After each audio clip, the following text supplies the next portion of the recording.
Praise the Lord. The name of the Lord be glorified. Our loving Heavenly Father, who loves us so much, we thank you for this morning.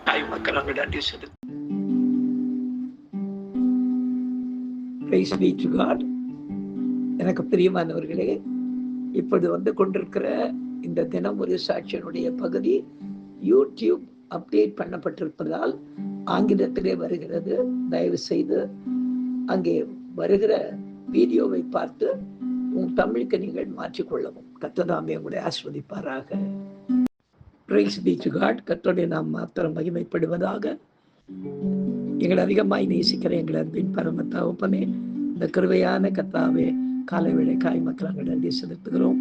இந்த காலை வேளையிலும் உம்மை துதித்து பாடி ஆராதித்து இந்த நாளிலே நாங்கள் தியானிக்கும்படியாக நீர் எங்களுக்கு கொடுக்கிற வார்த்தைக்கு நேராக கடந்து போகவும், கர்த்தர் தாமே நீர் செய்த நன்மைகளை இன்றைக்கு நாங்கள் வாசிக்கிற வசனத்திற்கு சாட்சியாக சொல்லி உடைய பரிசுமுள்ள நாமத்தை மகிமைப்படுத்த கர்த்தர் உதவி செய்வீராக. இயேசு நாமத்தில் செபிக்கிறோம் எங்கள் ஜீவனுள்ள நல்ல பிதாவே. ஆமென், ஆமென், ஆமென்.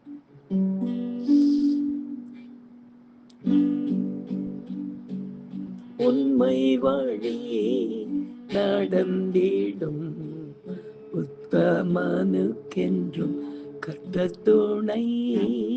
உண்மை வழி நடந்திடும் உத்தமனுக்கென்றும் கர்த்தர் துணை. கண்கள் அவன் மீது வைத்திடுவார், கருத்தாய் காத்திடுவார். கண்கள் அவன் மீது வைத்திடுவார், கருத்தாய் காத்திடுவார். கர்த்தரை நம்பியே ஜீவிப்போம், கவலை கஷ்டங்கள் தீர்ந்திடும். கைவிட காத்திடும் பரமனின் கரங்களை நாம் பற்றி கொள்வோம்.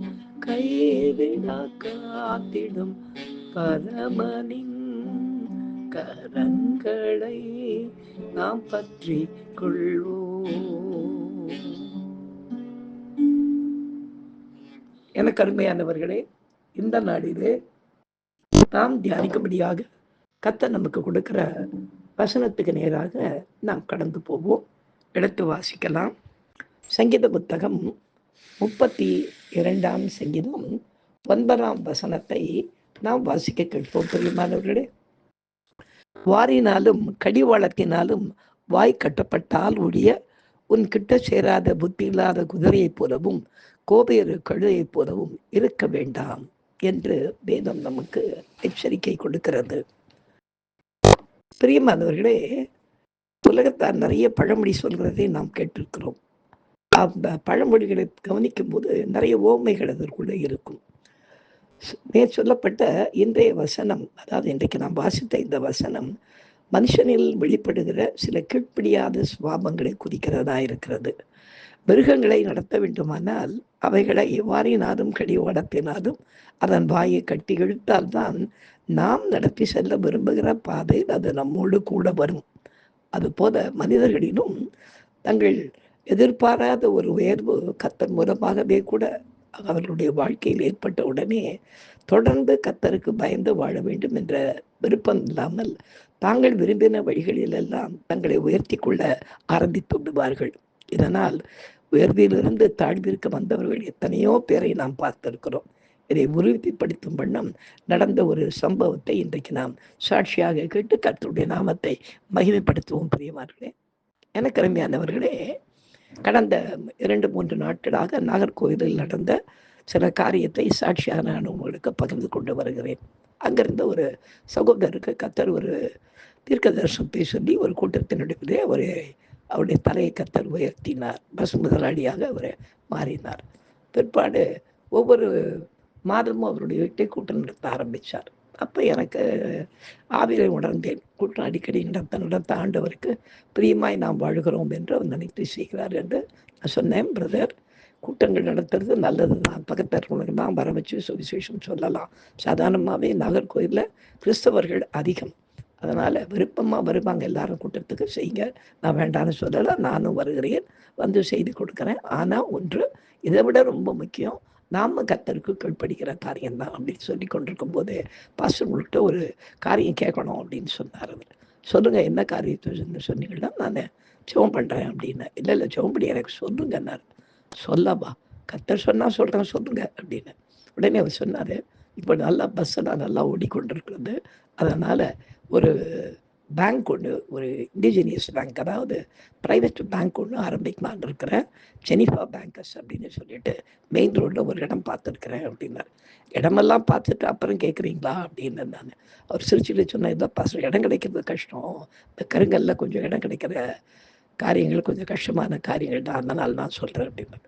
சரிங்க பிரதர் அப்படின்னு சொல்லிட்டு நாங்கள் சேர்ந்து ஜெபிக்க ஆரம்பித்தோம். ஜெபிக்கும் போது ஆண்டவர் இது வேண்டாம் அப்படின்னு சொன்னார்.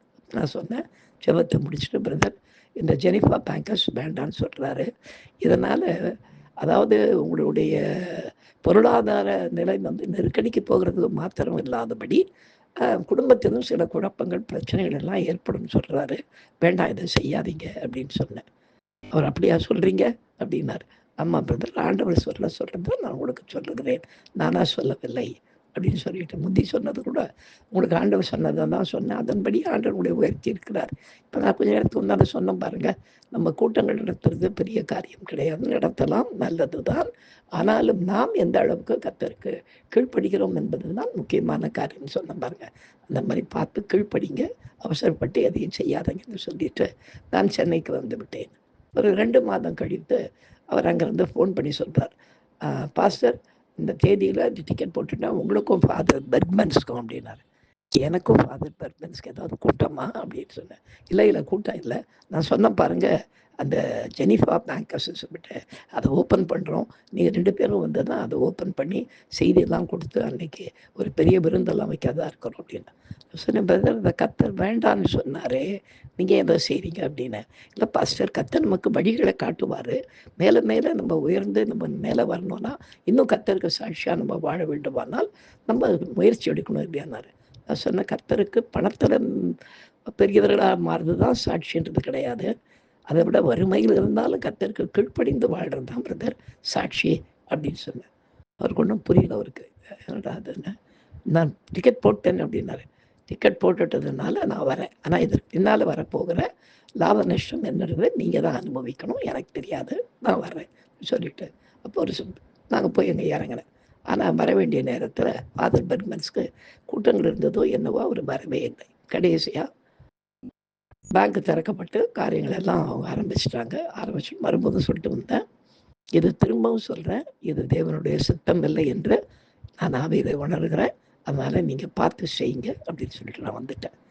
ஆண்டவர் சொன்ன பிரகாரமாகவே பரிசுத்த ஆவியானவருடைய வெளிப்பாடுகளின்படி கொஞ்ச நாட்களில் எல்லாம் அங்கே பணம் போட்டவங்களால நிறைய பிரச்சனைகள், திரும்ப கொடுக்காம லோன்கள்லாம் நிறைய கொடுத்துட்டார் இவர். கொடுத்ததில் நிறைய பிரச்சனைகள் ஏற்பட்டு கடைசியில் குடும்பத்தில் இதன் நிமித்தமாய் பெரிய பிரச்சனை ஏற்பட்டு குடும்பத்துக்குள்ள சண்டை சச்சரவுகள் உண்டாகி அவர்கள் 2 பேர் கூட, கணவன் மனைவி கூட, பிள்ளைகளுக்கு மத்தியிலும் குடும்பத்தார் மத்தியிலும் பெரிய பிளவுகள் அதிகமாக ஏற்பட ஆரம்பித்தது. அப்போ அங்கேருந்து எனக்கு ஃபோன் பண்ணார். அப்போ நான் சொன்னேன், இதை சொன்னால் கேட்கணும், இந்த பைபிளில் சங்கீதம் 32:9 இருக்க பாருங்கள், கடிவாளத்தினாலும் வாரினாலும் கட்டினாதான் மிருகம் வந்து கிட்ட வருமா நம்மக்கிட்ட. அந்த மாதிரி கர்த்தர் நம்மளை வாயெல்லாம் கட்டி நம்ம கர்த்தர் ஒன்றும் பண்ண மாட்டார். அவருடைய சாயலில் பிறப்பிக்கப்பட்ட ஜனமாக இருக்கிறதுனால அறிவுரை ஆலோசனை சொல்லுவார் ஊழியக்காரர்கள் மூலமாக. அதை கேட்டு நடக்கணும். பாருங்கள், உங்களால் என்ன முடியுதோ ட்ரை பண்ணுங்க அப்படின்னு சொல்லி நான் ஃபோனை வச்சுட்டேன். எனக்கு அருமையானவர்களே, இப்படி தான் நிறைய நேரங்களிலே கர்த்தர் நமக்கு ஒரு நல்ல வழியை திறந்து கொடுப்பார். அந்த வழியில் நடந்து போகும்போது அவர் திறந்த வழியாக இருக்கிறதுனாலே அவர் நமக்கு முன்பாக போய் கொண்டிருப்பார். போகும்போது நாம் ஒவ்வொரு வேளையிலும் கர்த்தரிடத்தில் ஒரு காரியத்தை ஆரம்பிக்கும் போதும் செய்யும் போதும், ஆண்டவரே இந்த காரியத்தை செய்யலாமா வேண்டாமா அப்படின்னு கேட்டு கேட்டு நமக்கு முன்னால் போகிற தேவனுடைய சமூகத்தினுடைய உத்தரவை நாம் பெற்றுக்கொள்ள வேண்டும். அப்படி இல்லாமல் ஆண்டவர் திறந்து வச்சுட்டு ஏதோ கதவை அவர் போயிட்டாரு, ஸோ நம்ம உள்ளே போய் நம்ம இஷ்டத்துக்கு நம்மளை நாம் உயர்த்தி கொள்ளலாம் என்று நாம் காரியங்களை செய்வோமே. ஆனால் பின்பாடு இன்றைக்கு கேட்ட இந்த சாட்சியின்படியாக நான் வருத்தப்பட வேண்டியிருக்கும். எச்சரிக்கையோடு செயல்படுவோம். பிரியமானவர்களே, எங்களை அதிகமாய் நேசிக்கிற எங்களை அன்பின் பரம தகப்பனே, அப்பா, எங்களுக்கு எப்படி எச்சரிக்கை செய்து எங்களை வழிநடத்துகிற தேவனாக இருக்கிறதற்காய் உமக்கு நன்றி செலுத்துகிறோம். எங்களை பெருமையாக்குகிறோம் ஐயா. கர்த்தர் நீர் பொறுப்படுத்திக் கொள்ளும். கர்த்தாவை உமக்கு பயந்து உம்முடைய கட்டளைகளுக்கும் உம்முடைய வார்த்தைகளுக்கும் கீழ்ப்படிந்து செயல்பட கர்த்தர்களுக்கு உதவி செய்யும். இயேசுவின் நாமத்தில் ஜெபிக்கிறோம் எங்கள் ஜீவனுள்ள நல்ல பிதாவே. ஆமேன், ஆமேன், ஆமேன்.